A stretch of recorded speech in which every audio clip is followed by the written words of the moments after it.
Here's what you need. You need a 5/8 inch spark plug socket. It's a Husky one right here. And unfortunately I had to use this guy here. I'm not sure I'm going to be able to use this for the rest of them since there's no space. So I might need to get a extension for this one because it wasn't long enough to reach. Here is the original spark plug on the right here.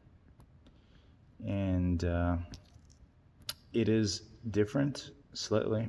The part number ends in an A, this one ends in a B. Otherwise, it really was not that worn at about 20,000 miles. Not a terrible condition, but you know, every 20,000 miles it doesn't hurt. It doesn't cost too much to change these, so go ahead and put the new one in there and continue. Here is the coil.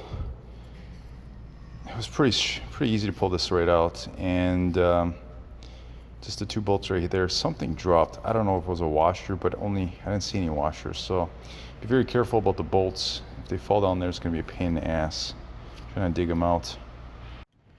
So apparently there's washers on those bolts. So I lost a washer down there. Not a big deal, I guess. Just could put a. Interesting enough, one of them didn't have it, or at least didn't feel like it had it. But you're looking down there. Just might want to make sure you don't drop anything down there. And see if you can see the opening here of the that cylinder. It's kind of hard to see. Yeah, it's not gonna be able to do it with the phone. So we take it down there.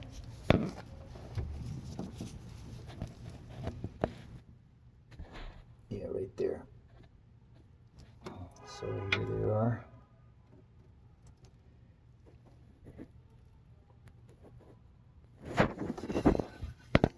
All right. So yeah, washers. And here's all the old ones. This is 20,000 miles. Not too bad, but there's some carbon buildup on the tips. And these are the original ones, so preventive maintenance